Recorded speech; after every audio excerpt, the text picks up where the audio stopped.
وہ انہوں نے یہ دی کہ اب آپ یہ لکھیں کہ آپ کی آئیڈیل پرسنالٹی کے یہ جو بہت اعلیٰ وصف ہیں جو آپ نے لکھے ہیں، جو آپ کو بہت زیادہ انسپائر کرتے ہیں، جن کی وجہ سے آپ ان سے محبت کرتے ہیں، ان میں سے آپ کے اندر کتنے پائے جاتے ہیں؟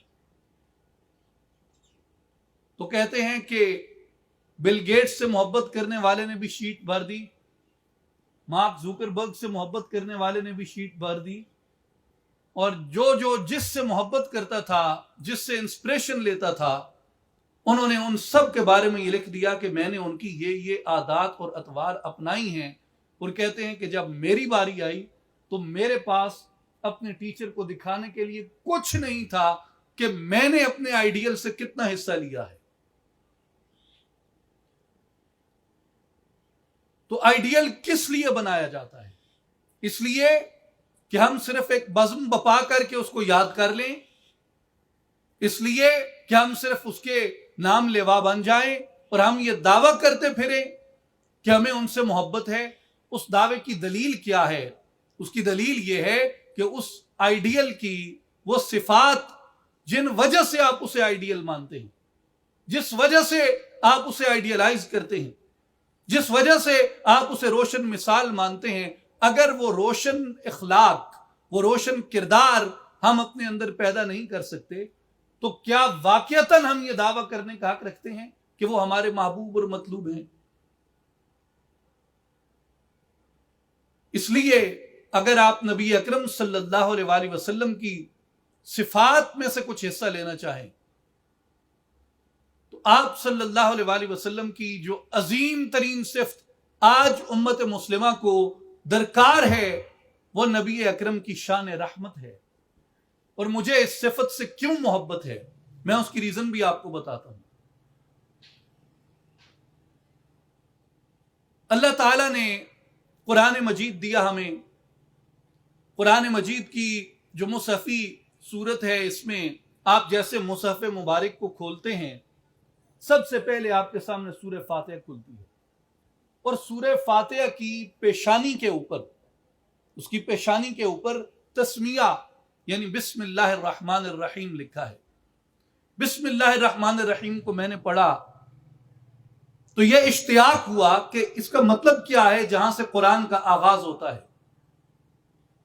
تو اس کا ترجمہ مجھے معلوم ہوا، معنی یہ معلوم ہوا کہ اللہ کے نام سے شروع کرتا ہوں۔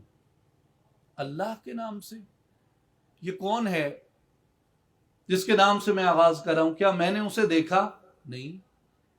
کیا میں نے اسے چھوا؟ نہیں۔ وہ کس سمت میں رہتا ہے؟ معلوم ہوا وہ ہر سمت سے پاک ہے۔ وہ کیسا ہے؟ وہ کدھر ہے؟ وہ ہر جگہ ہے۔ آپ مکانوں خالی جس تھیں کوئی مکان نہ خالی، تو وہ کون ہے جس کے نام سے میں آغاز کر رہا ہوں؟ تو عقل انسانی کا یہ پہلا سوال ہے کہ میں جس کے نام سے آغاز کرتا ہوں وہ کون ہے، وہ کیسا ہے؟ جب میں نے دیکھا نہیں، جب میں نے چھوا نہیں، وہ ہر تعین سے ماورا ہے، وہ ہر ادراک سے آگے ہے، وہ ہر حد سے آگے ہے، وہ ہر مکان سے پاک ہو کر بھی ہر مکان میں ہے۔ تو وہ کون ہے، کیسا ہے جس کے نام سے میں آغاز کر رہا ہوں؟ یہ انسانی عقل کا پہلا کویسچن ہے، اور انسانی عقل کے اس کویسچن پہ جو پہلا انٹروڈکشن اس نے اپنا ریویل کیا، وہ پہلا انٹروڈکشن ہے، تو اس کے نام سے شروع کر رہا ہے بسم اللہ الرحمن الرحیم، جو رحمان ہے اور رحیم ہے۔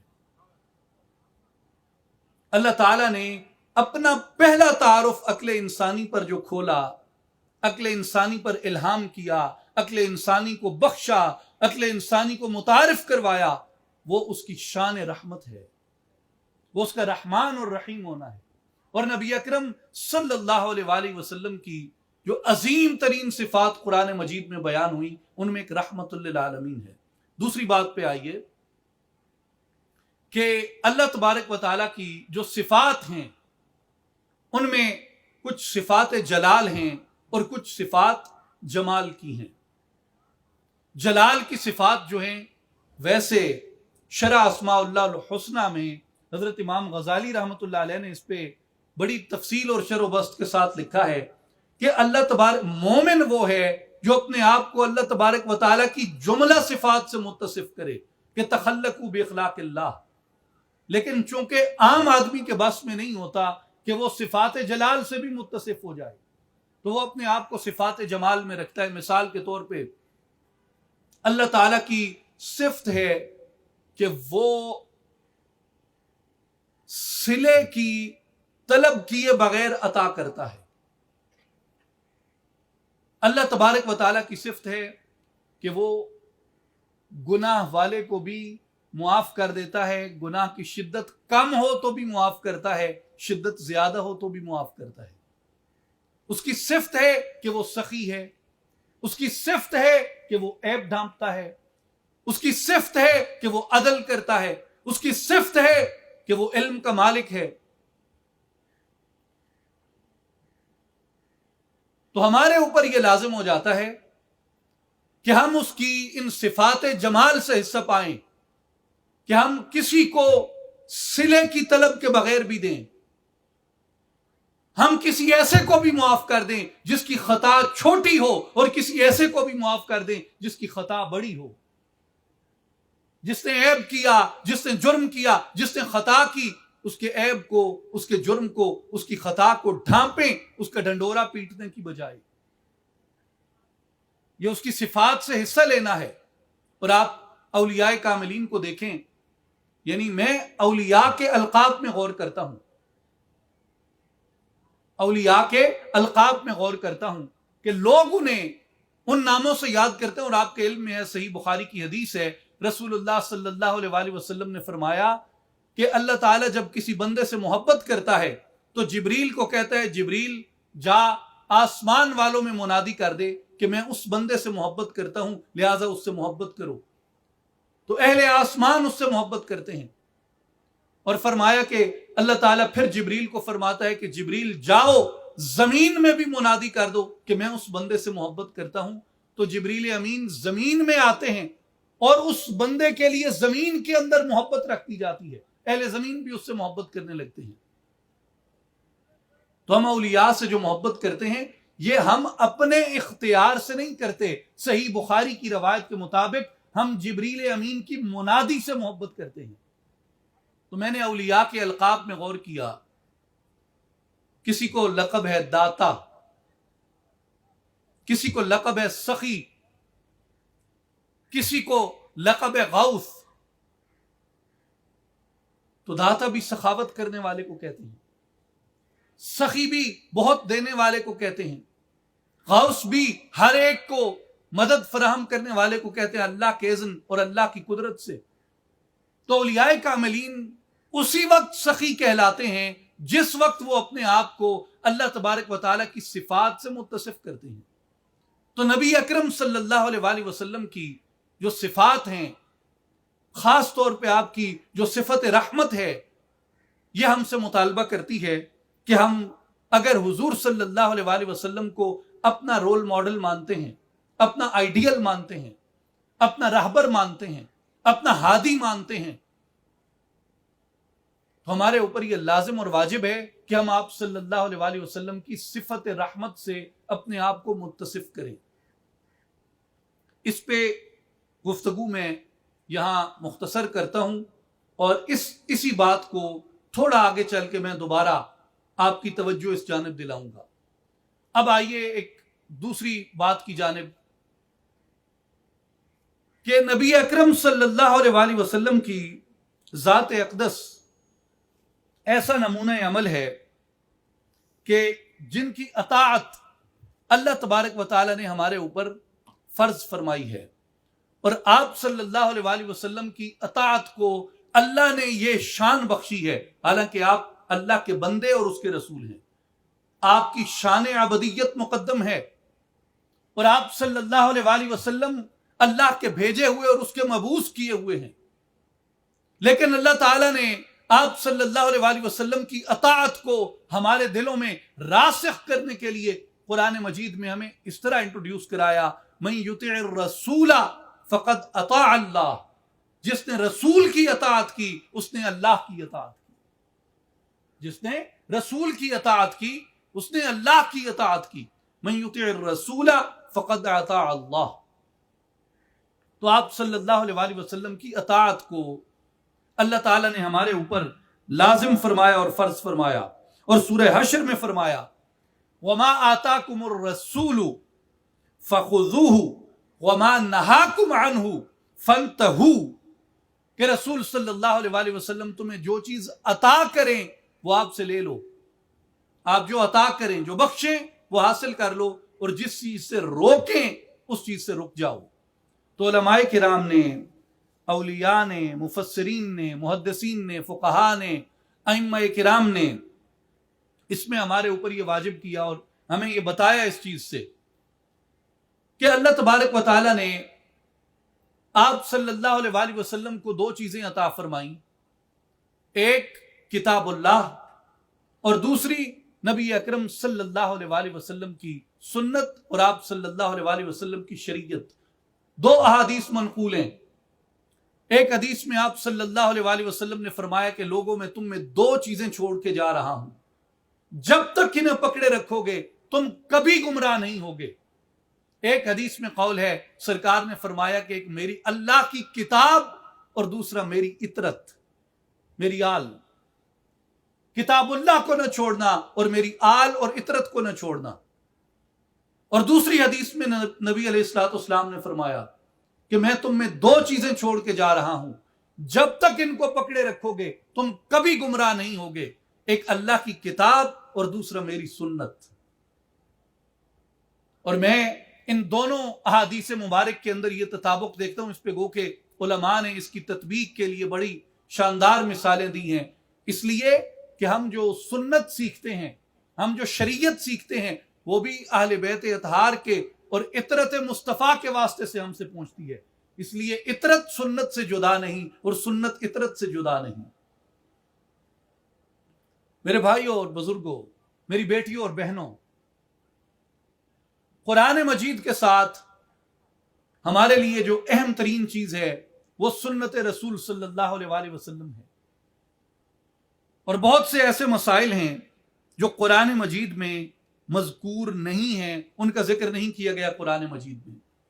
اور اگر آپ سنت رسول صلی اللہ علیہ وآلہ وسلم سے، احادیث مصطفیٰ سے تعلق نہیں رکھیں تو آپ کو شریعت کے اور دین کے وہ احکام کبھی معلوم نہیں ہو سکتے. مثال کے طور پہ اذان قرآن مجید میں کہیں اس طرح مذکور نہیں کہ نماز پنجگانہ کے ساتھ دی جائے. مثال کے طور پہ نماز جنازہ قرآن مجید میں اس طرح مذکور نہیں. مثال کے طور پہ بیت المقدس کا قبلہ اول ہونا قرآن مجید میں مذکور نہیں. نبی علیہ الصلوۃ والسلام نے اپنی رضا سے اس کو بنایا. اسی طرح جمعہ اور عیدین کے خطبے قرآن مجید میں مذکور نہیں. اگر آپ کا سنت سے اور احادیث مصطفیٰ سے رابطہ اور واسطہ نہیں ہے تو آپ، ہم سب، یہ امت ان تمام عظیم اعمال سے، اس عظیم ڈسپلن سے، اس کی حکمت سے محروم ہو جائے. اس کے علاوہ کتنی ہی چیزیں ہیں جو قرآن مجید میں مختصراً بیان کی گئی ایک پرنسپل کے طور پہ، لیکن آپ کو قرآن مجید سے اس کی ڈیٹیل نہیں ملتی، تفصیل نہیں ملتی. اس کی تفصیل اگر آپ کو ملتی ہے تو وہ سنت مصطفیٰ صلی اللہ علیہ وآلہ وسلم کے اندر ملتی ہے. مثلاً آپ عبادات اربع لے لیں، نماز ہے، روزہ ہے، حج ہے، زکوٰۃ ہے. اس کا ایک مختصر ذکر قرآن مجید میں امر کے طور پہ اور حکم کے طور پہ ہے، لیکن ان کی تفصیل کیا ہے، یہ کیسے ادا کی جائیں گی؟ یہ نبی علیہ الصلوۃ والسلام نے فرمایا کہ سلو کما رأیتمونی اصلی، اس طرح نماز پڑھو جس طرح تم مجھے دیکھتے ہو پڑھتے ہوئے. تو اگر آپ نبی اکرم صلی اللہ علیہ وآلہ وسلم کے اسوہ مبارک کو حدیث اور سنت کے اندر تلاش نہ کریں تو آپ کو نبی اکرم صلی اللہ علیہ وآلہ وسلم کا اسوہ کامل کبھی معلوم نہ ہو سکے. اس کے علاوہ تیسرا نقطہ جو ہے، پہلا نقطہ یہ کہ بعض احکام ایسے ہیں جو قرآن میں موجود ہی نہیں، وہ سنت سے معلوم ہوتے ہیں. دوسرا یہ کہ بعض احکام ایسے ہیں جو قرآن میں موجود ہیں مگر ان کی تفصیل موجود نہیں. ان کی تفصیل کے لیے آپ کو سنت مصطفیٰ میں دیکھنا پڑتا ہے. تیسری بات میں یہ عرض کرنا چاہتا ہوں کہ سینکڑوں آیات ایسی ہیں، اگر آپ سنت و سیرت کو، احادیث و سیرت کو اگر آپ ترک کر دیں تو آپ قرآن مجید کی ان آیات کا کوئی مطلب و مفہوم تلاش ہی نہیں کر سکتے۔ مثال کے طور پہ میں چند آیات پیش کرتا ہوں۔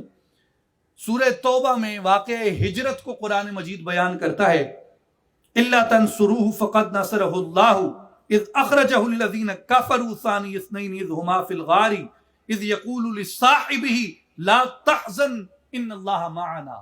یہ سورہ توبہ کی آیت نمبر 40 ہے کہ اور اگر تم رسول اکرم صلی اللہ علیہ وسلم کی مدد نہیں کرو گے تو کیا ہوا؟ اللہ تبارک و تعالیٰ نے ان کو اس وقت بھی مدد سے نوازا جب کفار نے ان کو بستی سے نکالا، درآں حالی کہ وہ ہجرت کرنے والوں میں سے دوسرے تھے۔ جب آپ کے جو صاحب تھے وہ غار میں آپ سے کہتے تھے، وہ غار میں تھے اور آپ اپنے اس ساتھی سے فرماتے تھے کہ تم غم زدہ نہ ہو، بے شک اللہ ہمارے ساتھ ہے۔ یہ واقعہ قرآن میں ہے۔ اگر آپ سیرت سے اور سنت سے استفادہ نہ کریں تو کیا کوئی بتا سکتا ہے کہ وہ کون سے کفار تھے جنہوں نے آپ کو بستی سے نکالا؟ وہ کون سی بستی تھی جس سے آپ کو نکالا گیا؟ وہ دوسرا کون تھا آپ کے ساتھ جس سے آپ یہ کلام کر رہے تھے؟ تو اگر آپ سیرت و سنت سے استفادہ نہ کریں تو قرآن کی اس آیت کا آپ کے پاس کوئی جواب نہیں۔ سورہ توبہ میں ایک اور مقام پہ فرمایا وَعَلَى الثَّلَاثَةِ الَّذِينَ خُلِّفُوا، اور ان 3 شخصوں پر بھی نظر رحمت فرما دی جن کے فیصلے کو مؤخر کیا گیا تھا۔ یہ 3 کون تھے؟ ان کا معاملہ کیا تھا؟ اور ان کا معاملہ کیوں ملتوی کیا گیا؟ آپ کو سیرت و سنت سے استفادہ کیے بغیر اس بات کا کوئی جواب نہیں مل سکتا۔ تیسری اور آخری مثال، لَمَسْجِدٌ أُسِّسَ عَلَى التَّقْوَى مِنْ أَوَّلِ يَوْمٍ أَحَقُّ أَن تَقُومَ فِيهِ رِجَالٌ يُحِبُّونَ أَن يَتَطَهَّرُوا۔ البتہ وہ مسجد جس کی بنیاد پہلے ہی دن تقوی پر رکھی گئی حقدار ہے کہ آپ اس میں قیام فرما ہوں۔ اس لیے ایسے لوگ ہیں جو اس میں ظاہراً اور باطناً پاک رہنے کو پسند کرتے ہیں۔ اگر آپ سیرت و سنت سے استفادہ نہ کریں تو یہ مسجد کون سی ہے، یہ لوگ کون سے تھے اور یہ واقعہ کب کا ہے، آپ کو اس کی کوئی تفصیل معلوم نہیں ہو سکتی۔ اس لیے نبی اکرم صلی اللہ علیہ وسلم کی سیرت کو اور سنت کو سمجھنا مسلمانوں کے اوپر اسی طرح لازم ہے جس طرح قرآن مجید کو سمجھنا لازم ہے، کیونکہ بغیر سنت کے اور سیرت کے آپ قرآن مجید سے استفادہ نہیں کر سکتے۔ اور یاد رکھیں عزیز طلباء اور طالبات کہ نبی اکرم صلی اللہ علیہ وسلم کا اخلاق آپ کو گو کہ قرآن سے ملتا ہے، لیکن اس کی تفصیل آپ کو نبی اکرم صلی اللہ علیہ وسلم کی سنت مبارکہ سے ملتی ہے۔ اور آپ صلی اللہ علیہ وسلم کا جو اخلاق ہے وہ آپ کی بعثت مبارک کے، آپ کے مبعوث کیے جانے کے بنیادی مقاصد میں سے ہے۔ حضور کا اخلاق مصطفیٰ، اخلاق النبی، جس کے لیے آپ صلی اللہ علیہ وسلم نے فرمایا، جسے امام مالک نے موطا میں روایت کیا کہ بعثت لأتمم حسن الاخلاق، کہ میں بھیجا ہی اسی واسطے گیا ہوں کہ میں حسن اخلاق کی تکمیل کر دوں، بھیجا ہی اسی لیے گیا ہوں۔ حضرت ابو ہریرہ کے الفاظ میں آپ صلی اللہ علیہ وسلم نے فرمایا انما بعثت لأتمم مکارم الاخلاق، کہ بے شک میں مکارم اخلاق کی تکمیل کے لیے یہاں پہ بھیجا گیا ہوں۔ اور نبی اکرم صلی اللہ علیہ وسلم نے یہی درس مبارک دیا کہ جب تم مجھے دیکھو گے، میرے کردار سے، میری سیرت سے استفادہ کرو گے تو تمہارے اندر وہ صفات، وہ کوالٹیز پیدا ہوں گی، وہ روشنی آئے گی، وہ انوار آئیں گے، وہ نور آئے گا جو میری محبت کی بدولت تم حاصل کرنا چاہتے ہو۔ اور آپ صلی اللہ علیہ وسلم نے فرمایا کہ ایمان والے وہی ہیں، اکمل المؤمنین ایمانا احسنہم خلقا، کہ مومنین میں کامل ایمان والے وہ لوگ ہیں جو اخلاق میں سب سے اچھے ہیں۔ اور اس اخلاق کی تفصیل کیا ہے؟ جو اخلاق نبی اکرم صلی اللہ علیہ وآلہ وسلم نے ہمارے لیے ارشاد فرمایا اور اپنی کردار سے، اپنی زندگی سے ہمیں عطا فرمایا. اس اخلاق کی تفصیل میں چند چیزیں میں آپ سے عرض کرتا ہوں جسے امام ترمذی نے روایت کیا کہ نبی اکرم صلی اللہ علیہ وآلہ وسلم سے پوچھا گیا کہ کون سے اعمال ہیں جو جنت میں لے کے جائیں گے، تو آپ صلی اللہ علیہ وآلہ وسلم نے فرمایا تقوی اللہ وحسن الخلق، اللہ پہ تقوی اور اچھے اخلاق، یہ تمہیں جنت میں لے کے جاتے ہیں. اور عرض کی گئی وسئل عن اکثر ما يدخل الناس النار، اور پوچھا گیا کہ جس وجہ سے زیادہ تر لوگ جہنم میں جائیں گے وہ کیا ہے، تو آپ صلی اللہ علیہ وآلہ وسلم نے فرمایا الفم والفرج، ایک زبان اور دوسرا پاک دامنی. زبان اور پاک دامنی، تو ہر چیز اپنے متضاد سے پہچانی جاتی ہے. جس طرح روشنی اندھیرے سے پہچانی جاتی ہے، بلندی پستی سے پہچانی جاتی ہے، خوشبو بدبو سے ممتاز ہوتی ہے، تو آپ صلی اللہ علیہ وآلہ وسلم نے زبان کی حفاظت نہ کرنے کو اور پاک دامنی کی حفاظت نہ کرنے کو آپ صلی اللہ علیہ وآلہ وسلم نے جہنم میں لے جانے والے اعمال قرار دیا. میرے نوجوان بھائیوں اور بہنوں اور بیٹیوں، آج کی یہ سوسائٹی جو سوشل میڈیا کی سوسائٹی ہے، گلوبلائزیشن کی سوسائٹی ہے، ڈس انفارمیشن کی سوسائٹی ہے، امپیریل ایجنڈاز کی، سیٹنک امپیریل ایجنڈاز کی تکمیل کی سوسائٹی ہے. اخلاق اور کردار سے تہذیب انسانی کو عاری کر دینے کی سوسائٹی بنائی جا رہی ہے. یہ سوسائٹی جو انسانی اخلاق سے اسمارٹ فون کے اخلاق میں سمٹ آئی ہے، اور جس میں انٹرٹینمنٹ کے بہترین ذرائع وہ ہیں کہ جہاں پر سوائے تصنع کے، سوائے بناوٹ کے، سوائے ریا کے، سوائے کذب کے، سوائے دکھاوے کے، سوائے جھوٹ کے جہاں کوئی چیز آپ کو نہیں ملتی، اور جس کے اندر ایکسائٹمنٹ اور انسائٹمنٹ پیدا کی جاتی ہے ٹورڈز آل دوز ریچولز جو کہ آپ کے اخلاق کو اور آپ کے کردار کو تباہ کرتی ہیں. اور جنرلی اس کے بارے میں جو پرسپشن ہے اور جتنے اس کے اوپر سائیکولوجیکل کیس سٹڈیز کیے گئے وہ یہی ہیں کہ آپ کو سوشل میڈیا اور خاص طور پہ اس کے جتنے فاسٹ ٹولز ہیں، وہ جو چیزیں بڑی آپ کے اندر انجیکٹ کرتے ہیں ایک پوائزن کی طرح، وہ دو چیزیں ہیں، ایک ڈس انفارمیشن اور دوسری سیکچول انسائٹمنٹ. اور نبی اکرم صلی اللہ علیہ وآلہ وسلم نے ہمارے سامنے اخلاق کے تضاد کے طور پہ کون کون سی دو چیزیں رکھیں؟ الفم والفرج، منہ کا غلط استعمال اور پاک دامنی کی حفاظت نہ کرنا.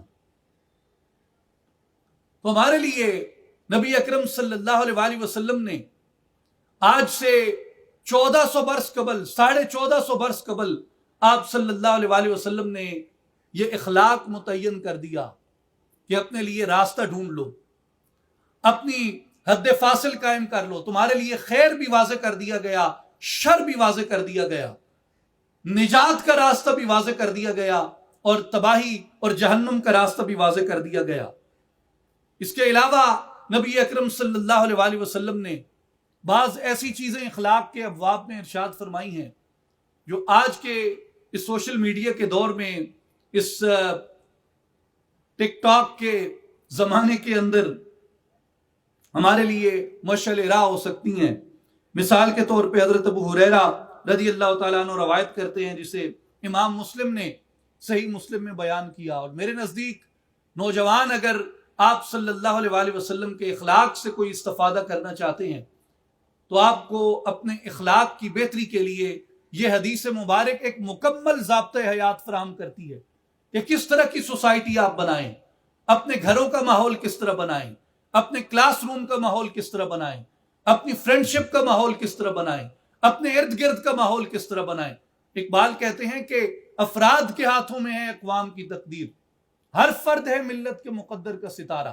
ہر فرد اپنے کال کے ذریعے، اپنے فعل کے ذریعے، اپنے عمل کے ذریعے، اپنے ایکشن اور ری ایکشن کے ذریعے، اپنی اعمال کے ذریعے وہ اپنی سوسائٹی کو کنسٹرکٹ کرتا ہے۔ جیسے آپ ہوتے ہیں، آپ کو دیکھ کے لوگ انسپریشن لیتے ہیں، تو آپ کس طرح بنے، آپ نے کیسا ماحول پیدا کیا، اس سے قطع نظر کے لوگ کیا کرتے ہیں اور کیا کہتے ہیں۔ میری کمٹمنٹ لوگ ہیں یا میری کمٹمنٹ نبی اکرم کی ذات گرامی ہے؟ اگر میری کمٹمنٹ لوگ ہیں تو میں لوگوں کے پیچھے چلوں گا، اور اگر میری کمٹمنٹ نبی اکرم صلی اللہ علیہ وآلہ وسلم کی ذات گرامی ہے تو مجھے لوگوں سے بے پرواہ ہونا چاہیے، مجھے لوگوں سے بے نیاز ہونا چاہیے، مجھے حضور کے اسوہ مبارک کی طرف، حضور کے راستے کی طرف دیکھنا چاہیے۔ یہ شرط وفا ہے، یہ شرط تعلق ہے کہ میں کس کی پرواہ کرتا ہوں۔ قرآن کیا اصول وضع کرتا ہے؟ واللہ ورسولہ احق ان یردوہ، کہ اللہ اور اس کا رسول صلی اللہ علیہ وآلہ وسلم اس بات کا زیادہ حق رکھتے ہیں کہ ان کی رضا کو حاصل کرو۔ دوست کیا کہتے ہیں؟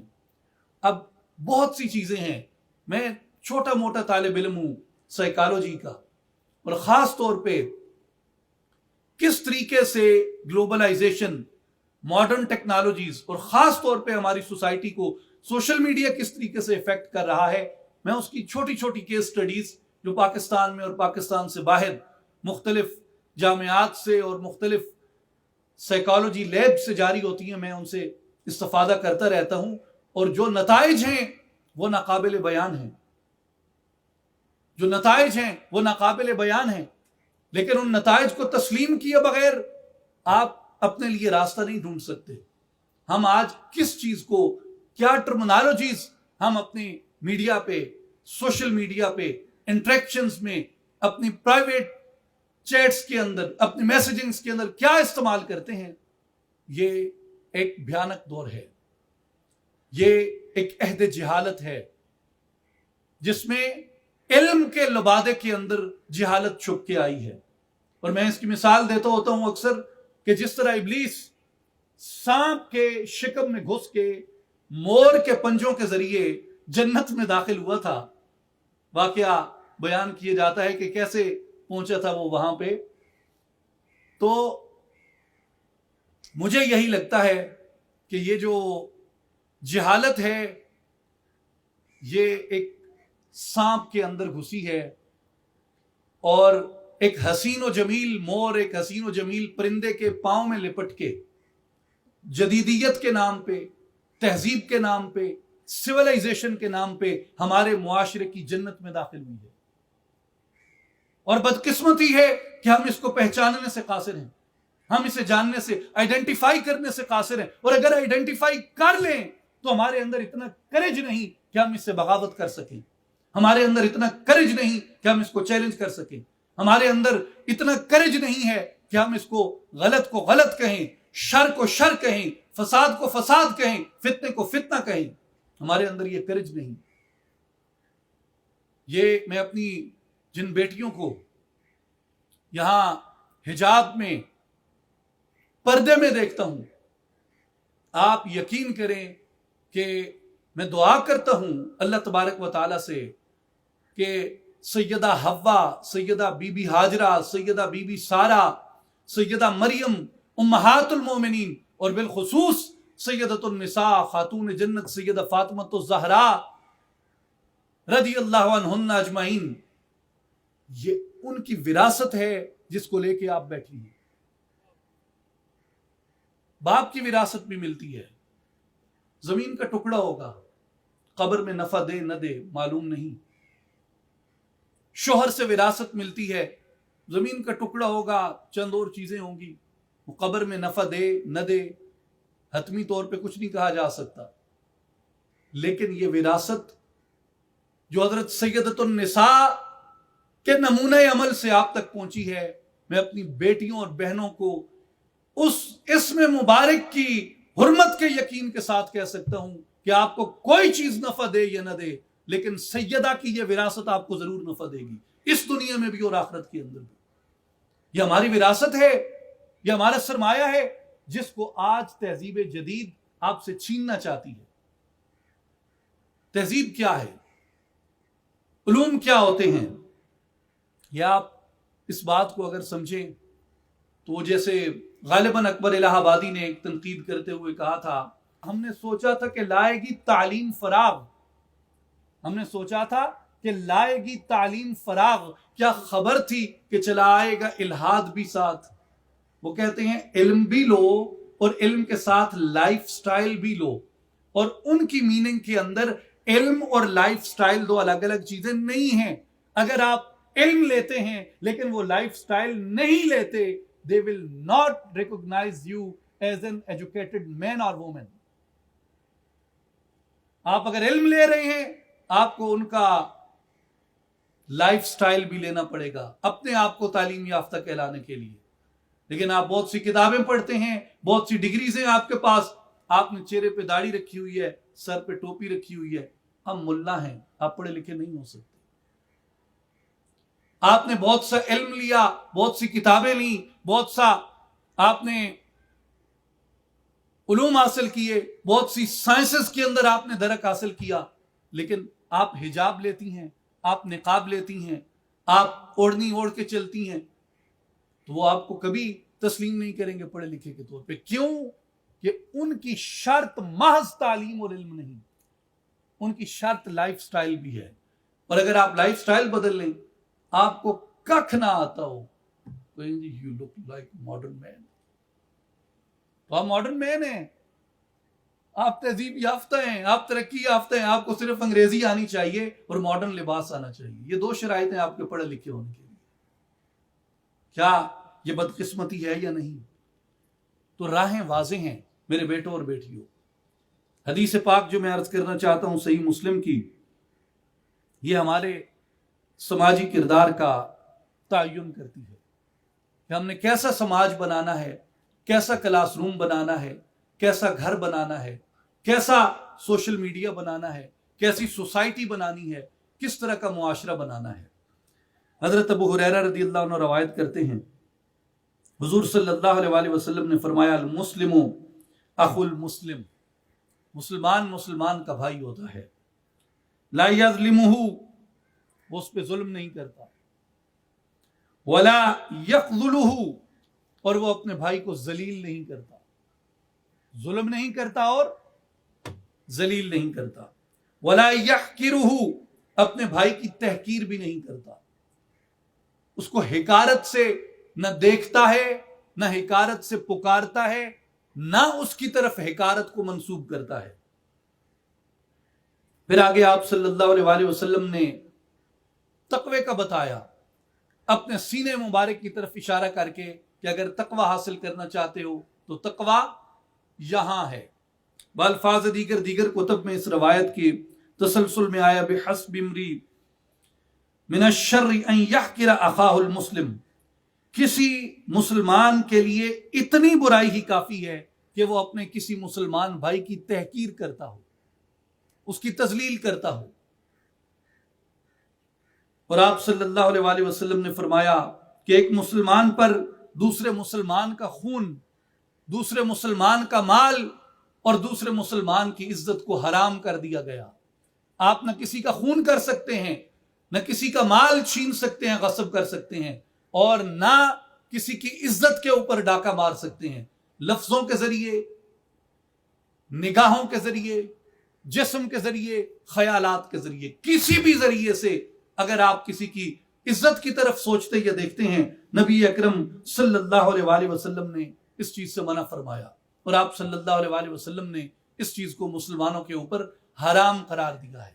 یہ حدیث مبارک ہمارے لیے، ہماری معاشرت کا، ہمارے مستقبل کا اصول وضع کرتی ہے، اصول مہیا کرتی ہے۔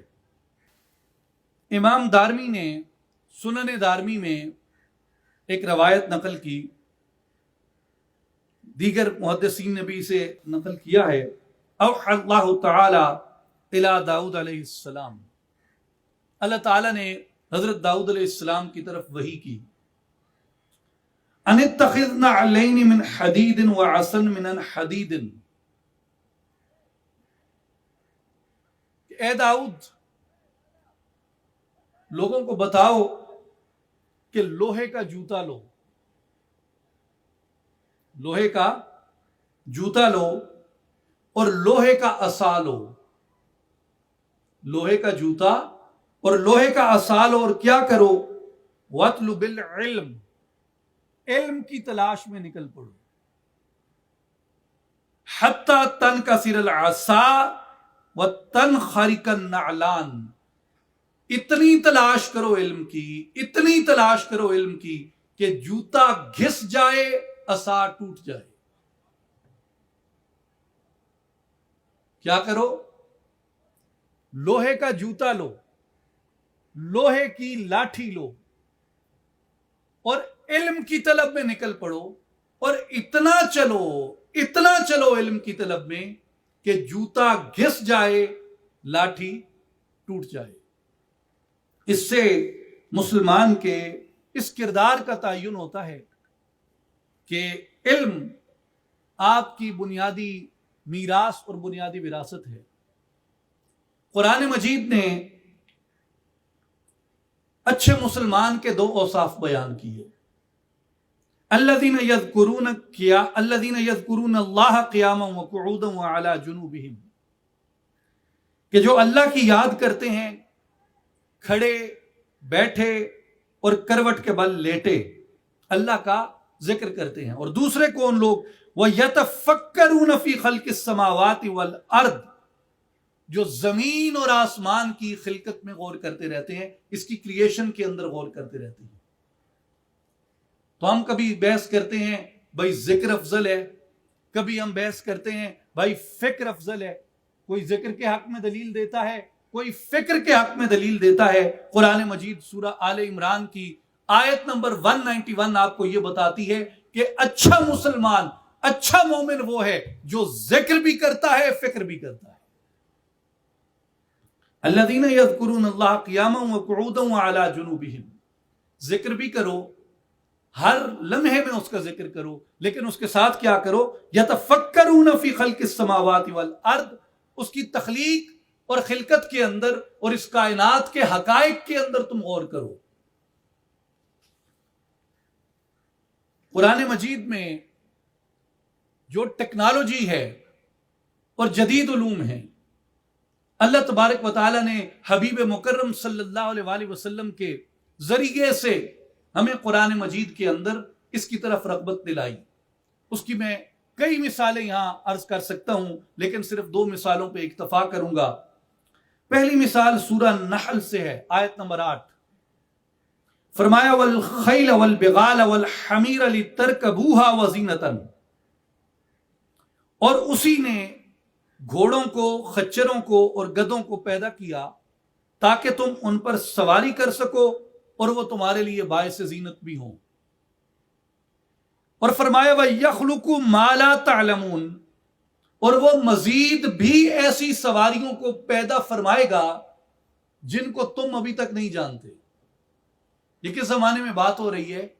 آج سے 1450 برس قبل، جہاں یہ کہا کہ آج تو تم سواری کرتے ہو گھوڑوں پہ، خچروں پہ، گدھوں پہ، یہ اس نے تمہارے لیے بنائے ہیں، یہ سواری بھی ہے اور زینت بھی ہے، لیکن آنے والے وقت میں یخلقو، وہ پیدا کرے گا، ما لا تعلمون، ایسی سواریاں بھی جن کو تم ابھی تصور بھی نہیں کر سکتے۔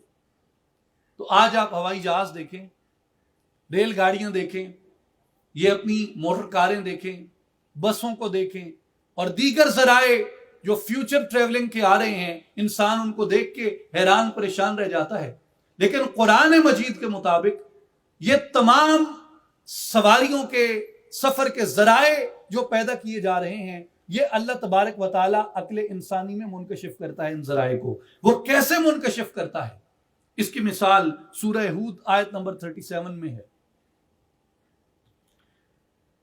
وَاصْنَعِ الْفُلْكَ بِأَعْيُنِنَا وَوَحْيِنَا وَلَا تُخَاطِبْنِي فِي الَّذِينَ ظَلَمُوا إِنَّهُمْ مُغْرَقُونَ، اے نوح علیہ السلام، تم ہمارے حکم کے مطابق ہمارے حکم کے مطابق ہمارے سامنے ایک کشتی بناؤ اور ظالموں کے بارے میں مجھ سے کوئی بات نہ کرنا، کیوں کہ وہ ضرور غرق کیے جائیں گے۔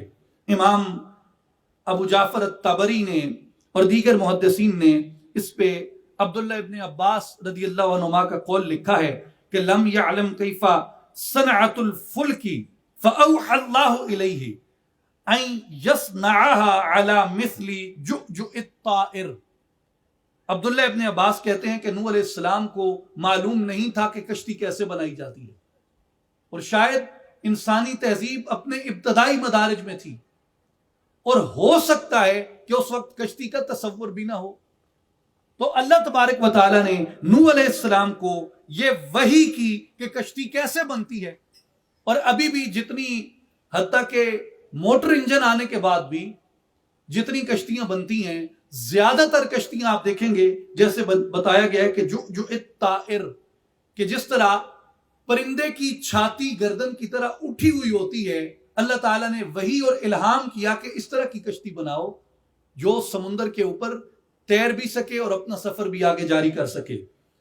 اور ابن کثیر نے کہا کہ وَتَعْلِيمِنَا لَكَ مَاذَا تَصْنَعُهُ، کہ اللہ تعالیٰ نے فرمایا کہ ہمارے بتائے ہوئے طریقے کے مطابق آپ کشتی تیار کیجئے۔